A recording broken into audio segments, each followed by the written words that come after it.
friends, welcome back to my channel. This is the vital signs and everyone knows कि vital signs means what?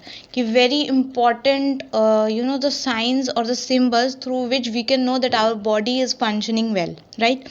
So there are mainly 4 vital signs, that is temperature, pulse, respiration and heart rate, blood pressure. Yeah, so today we are starting with this topic, and the first we are taking, that is the pulse, heart rate. Okay, so we will know ki what it is and how the pulse formation occurs, and then what are the sides we can measure the pulse. Okay, everything we will read in this lecture very detailed. Okay, so let's start with the very first definition. What is pulse? Pulse is an alternate expansion and recoil. मतलब alternate, एक बार expansion होगा एक बार recoil होगा, means एक बार contraction होगा एक बार relaxation होगा. किसका? Of N artery. आर्टरी जो है एक बार एक्सपेंशन करती है, मतलब एक्सपांड होती है, और एक बार रिकॉइल यानी कि रिलैक्स होती है. तो इसके वजह से जो है पल्स का फॉर्मेशन होता है. बट ये क्यों होती है expansion and recoil? As the wave of blood, क्योंकि बहुत ज़्यादा अमाउंट में ब्लड जो है फोर्सफुली कहाँ जाता है? To the artery. एंड क्यों, कौन लेके जाता है उसको आर्टरी में? Due to the contraction of left ventricle. तो लेफ्ट वेंट्रिकल में होता है प्योर ब्लड, हमारे हार्ट के लेफ्ट वेंट्रिकल में प्योर ब्लड होता है, और वहाँ से जब फोर्सफुली कॉन्ट्रैक्शन होता है लेफ्ट वेंट्रिकल का, तो forcefully blood, wave of blood कहाँ जाती है? आर्टरी में. और वो आर्टरी का नाम क्या है? That is the aorta. ठीक है, सबको पता है कि ऑर्टा में ब्लड जाती है after the left ventricle contraction. तो इसको अल्टरनेट एक्सपांशन रिकॉइल को हम क्या बोलते हैं? पल्स. ठीक है, और ये हमारा हार्ट रेट को फॉर्म करता है. So this is the definition, very easy. Pulse is an alternate expansion and recoil of an artery as the wave of blood is forced through it during the contraction of left ventricle. Next, ये कितना amount of blood contraction होता है left ventricle to aorta में? तो left ventricle जो है 70 ml of blood move करती है ऑर्टा में, आर्टरी में भेजती है 70 ml ऑफ ब्लड. और ऑर्टा या फिर आर्टरी, इन सब के पास एक प्रॉपर्टीज़ होती है, दैट इज़ इलास्टिसिटी. ठीक है, कौन सी प्रॉपर्टी होती है? इलास्टिसिटी. तो इलास्टिक होने के कारण जब अचानक से 70 ml ऑफ ब्लड एक ही बार में फ्लश्ड होता है ऑर्टा में, तो वो एक्सपांड हो जाती है, और आफ्टर जब वहाँ से वेव ऑफ ब्लड आगे मूव हो जाता है तो आर्टरी क्या होती है? रिलैक्स हो जाती है. तो लेफ्ट वेंट्रिकल 70 ml ब्लड भेजता है, वेरी इंपॉर्टेंट. कहाँ? ऑर्टा में. इलास्टिसिटी की प्रॉपर्टी की वजह से ऑर्टा एक्सपैंड होता है, एंड आफ्टर जब वेव ऑफ ब्लड पास हो जाती है तो आर्टरी रिलैक्स हो जाती है. ठीक है, and this forms the pulse. Next, कौन कौन सी कैरेक्टरिस्टिक्स है पल्स की? There are 4 important characteristics of pulse, जो कि डॉक्टर्स भी, जब हम जाते हैं सबसे पहले, हमें कोई प्रॉब्लम होती है तो हम डॉक्टर्स के पास जाते हैं, वो सबसे पहले हमारा वाइटल साइंस ही चेक करते हैं. एंड जब पल्स चेक करते हैं तो वो 4 चीज़ें नोटिस करते हैं, that is rhythm, rate, volume and tension. ठीक है, रिदम इज वॉट? कि रेगुलरिटी ऑफ बीट्स, मतलब बीट्स कंटिन्यूसली ऐसे 1 2 3 4 ऐसे कंटिन्यूसली आ रहा है, या फिर ऐसे तो नहीं हो रहा कि 1 फिर थोड़ी देर रुक के 2 3 4 फिर 5, मतलब कोई प्रॉपर एक रिदम होना चाहिए. ठीक है, that is the regularity of beats. Then we have rate, number of beats per minute. ठीक है, तो कितना हार्ट बीट होना चाहिए पर मिनट में? जो एकदम स्टैंडर्ड वैल्यू है that is 75 beats per minute ऐसे होता है.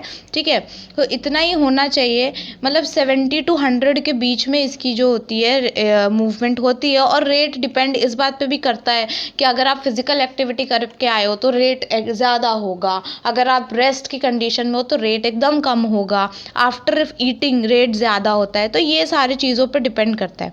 देन वी हैव वॉल्यूम, कि fullness of the artery, artery जो है वो फुलफिल हो रही है या नहीं, मतलब कि प्रॉपरली कॉन्ट्रैक्शन हो रहा है कि नहीं लेफ्ट वेंट्रिकल का.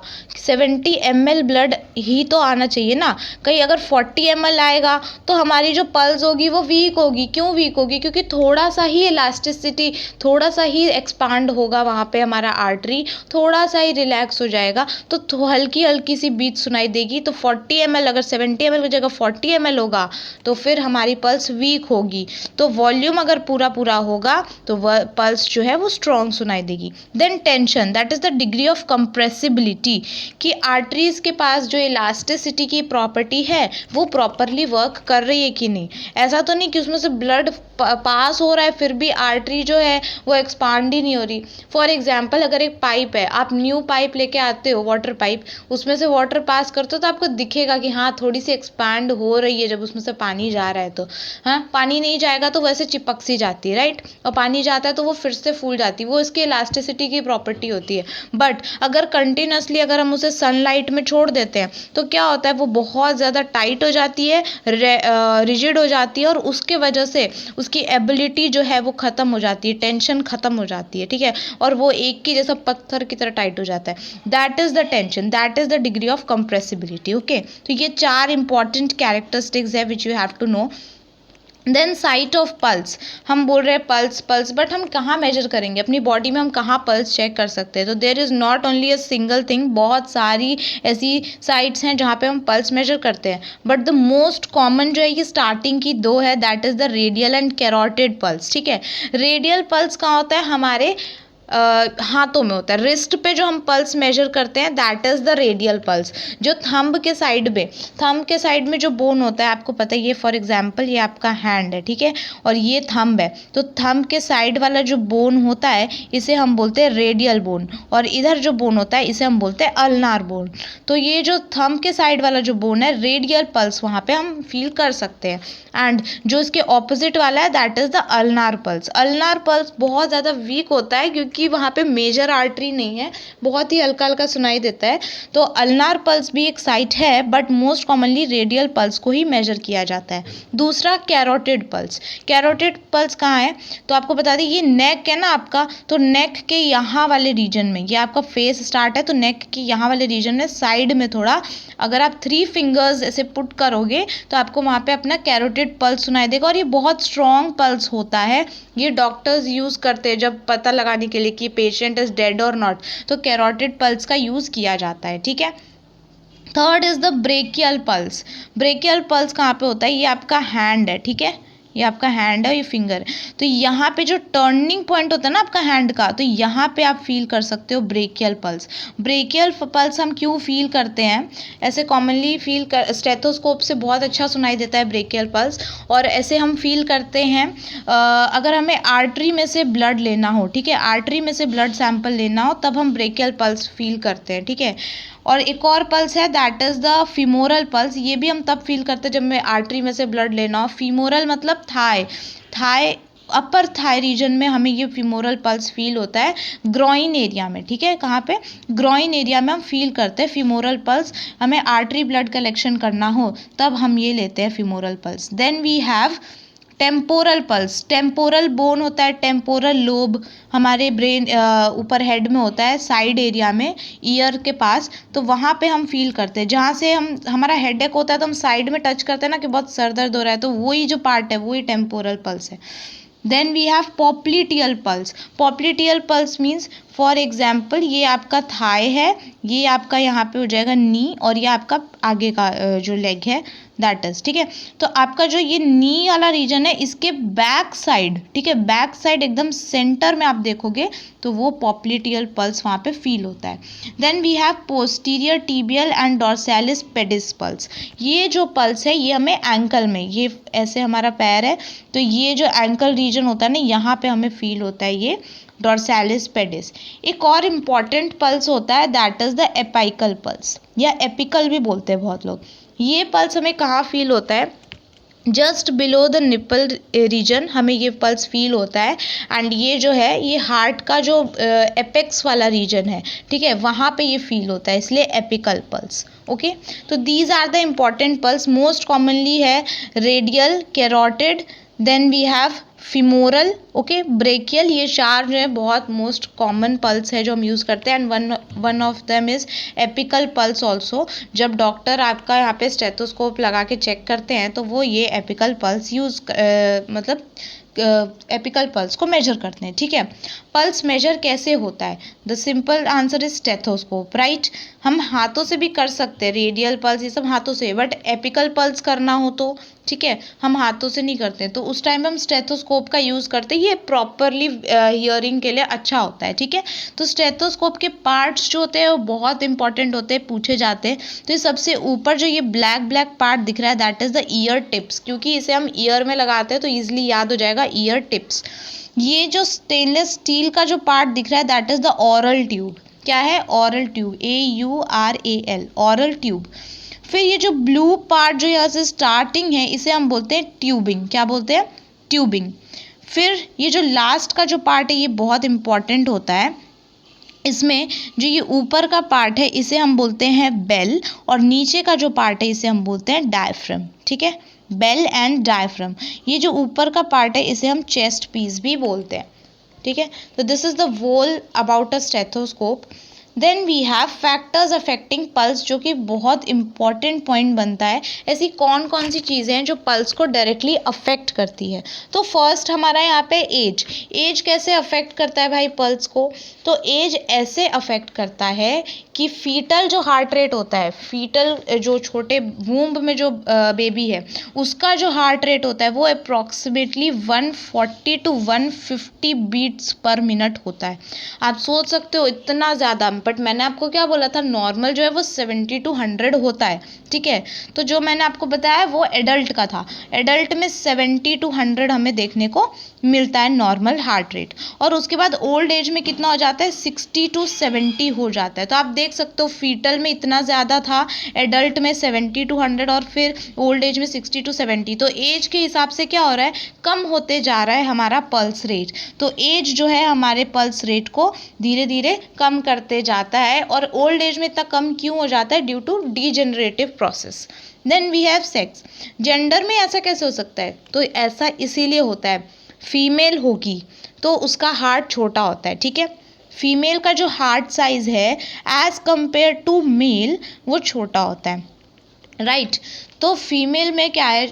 हार्ट छोटा है। अगर आप पाइप छोटा खरीद के ले आओगे और उसमें से ज़्यादा पानी फ्लश आउट करोगे तो बहुत ज़्यादा एक्सपांड होगा पाइप, और बहुत ज़्यादा अगर पानी बंद कर दोगे तो रिलैक्स होगा, ठीक है। तो ये बहुत ज़्यादा एक्सपांड होने की वजह से पल्स जो है वो स्ट्रॉन्ग आएगी और पाइप पे ज़्यादा टेंशन होगा, ठीक है। और मेल में वहीं पे अगर आप पाइप बड़ी लेके आ जाते हो तो ईजिली उसमें से थोड़ा सा पानी पास करोगे, ईजिली पास होगा, ज़्यादा टेंशन भी नहीं आएगा पाइप पे, राइट। तो यहाँ पे भी वही प्रोसेस काम कर रहा है कि फीमेल है तो उसका हार्ट छोटा है तो उसकी वजह से वहाँ पे पल्स रेट ज़्यादा होता है, क्योंकि बहुत ज़्यादा बार ब्लड पंप करना पड़ता है। और मेल में ड्यू टू हार्ट साइज बड़ा होता है इस वजह से वहाँ पे कम पल्स होता है। Then we have physique. Physique क्या है? कि आपका बॉडी पोस्चर या फिर साइज, बॉडी साइज हम बोल सकते हैं। अगर शॉर्ट पर्सन होंगे तो सेम, शॉर्ट पर्सन है तो बॉडी साइज स्मॉल है तो हार्ट भी स्मॉल होगा, उसके वजह से हार्ट रेट ज़्यादा होगा। और अगर टॉल पर्सन होंगे तो उसका हार्ट रेट कम होगा और शॉर्ट का हार्ट रेट ज़्यादा होता है, ठीक है। Then we have exercise. मैंने आपको बताया कि एक्सरसाइज करेंगे, फिजिकल एक्टिविटी करेंगे तो उस टाइम पे हमारे बॉडी में ऑक्सीजन की नीड ज़्यादा हो जाती है, इसीलिए हार्ट ज़्यादा पंप करता है। देन फूड, ये भी मैंने आपको बताया कि फूड अगर आप खाते हो just after eating 2 to 4 hours तक जो है प्रॉपरली डाइजेशन होते रहता है, मेटाबॉलिज्म की प्रोसेस होती है, बहुत सारी डिफरेंट प्रोसेसेस हमारी बॉडी में चल रही होती है। तो उस टाइम पे हमारा पल्स रेट इंक्रीज़ हो जाता है क्योंकि हमारे बॉडी को कंटिन्यूस ऑक्सीजन की नीड होती है। देन पोस्चर, बहुत अच्छा कंसेप्ट है पोस्चर में। अगर आप स्टैंडिंग पोजीशन में होते हो तो ड्यू टू ग्रेविटी हमारे बॉडी पे टेंशन आता है और हमारा जो लेग्स है, ठीक है, फीट वाला एरिया, यहाँ से ब्लड ऊपर की साइड जाना थोड़ा मुश्किल हो जाता है ड्यू टू ग्रेविटी। तो स्टैंडिंग पोजीशन के वजह से पल्स रेट जो है आपका वो इंक्रीज़ हो जाता है, ठीक है, स्टैंडिंग पोजीशन में इंक्रीज़ हो जाता है। और वहीं अगर सिटिंग पोजीशन में बात करें तो आपकी बॉडी थोड़ी सी रिलैक्स होती है, कम टेंशन आता है और उसके वजह से वो डिक्रीज हो जाता है पल्स रेट। आपने ऐसे देखा भी होगा, कोई बहुत ज़्यादा टेंशन में होता है तो उसे बोलते हैं अच्छा अच्छा आप बैठो, आराम करो, आप थोड़ा रेस्ट करो, बैठ जाओ, पानी पी लो। हाँ, क्यों? क्योंकि सिटिंग पोजीशन में पल्स रेट नॉर्मल होती है। वाइटल साइंस हमेशा बॉडी की नॉर्मल होनी चाहिए। Then 7th is the emotion. अगर आप बहुत ज़्यादा खुश हो, अगर आप बहुत ज़्यादा दुखी हो, ठीक है, या फिर बहुत हैप्पी हो, बहुत सैड हो, एक्साइटमेंट लेवल बहुत ज़्यादा है, तो उस टाइम पे पल्स जो है दैट विल इंक्रीज, ठीक है, पल्स रेट जो है वो इंक्रीज हो जाती है। Then we have pain. अगर आप पेन में हो तो स्ट्रेस इंक्रीज हो जाएगा, स्ट्रेस, एंजाइटी, ये सब इंक्रीज हो जाता है, टेंशन होता है, मेंटल अफेक्ट होता है, इस वजह से उस टाइम पे पल्स रेट इंक्रीज हो जाता है। Then drugs. ड्रग्स में डिपेंड करता है कौन से क्लास का हम ड्रग दे रहे हैं। कुछ ऐसे ड्रग्स होते हैं जैसे कि एड्रेनालिन देते हैं, इमरजेंसी कंडीशन में देते हैं, या फिर मॉर्फिन देते हैं, ये भी इमरजेंसी कंडीशन में देते हैं। तो ये सारी जो मेडिसिन है ये डायरेक्टली सेंट्रल नर्वस सिस्टम पे अफेक्ट करती है, और इसके वजह से क्या होता है, पल्स रेट इंक्रीज हो जाता है, ठीक है, क्योंकि इसमें कैफीन होता है। उसके बाद इसीलिए बोलते हैं कि टी, कॉफ़ी, इन सब में क्या होता है, कैफीन होता है, और इसके वजह से जो हमारा पल्स रेट है वो इंक्रीज़ हो जाता है। बट कुछ मेडिसिन ऐसी होती है लाइक सेडेटिव्स यानी कि स्लीप इंड्यूसिंग, जो कि हम साइकैट्रिक पर्सन को देते हैं, ठीक है, साइकैट्रिक पर्सन को देते हैं। तो सेडेटिव्स देते हैं, स्लीप इंड्यूसिंग होता है, तो वो हमारी बॉडी को रेस्ट स्टेट में लेके आता है, इस वजह से पल्स रेट जो है वो डिक्रीज हो जाता है। तो डिपेंड करता है कि कौन से क्लास का ड्रग लिया हमने। Last is the disease condition. Disease condition में अगर for example loss of blood ऐसा कुछ हुआ है, एक्सीडेंट हो गया है, या शॉक लगा है, ठीक है, इंजरी हुई है कोई इंटरनल, तो उसके वजह से बॉडी जो है वो ब्लड की डिमांड करेगी। ब्लड की डिमांड के कारण ऑक्सीजन की भी डिमांड बढ़ेगी, और इस वजह से पल्स रेट जो है वो इंक्रीज हो जाता है, ठीक है।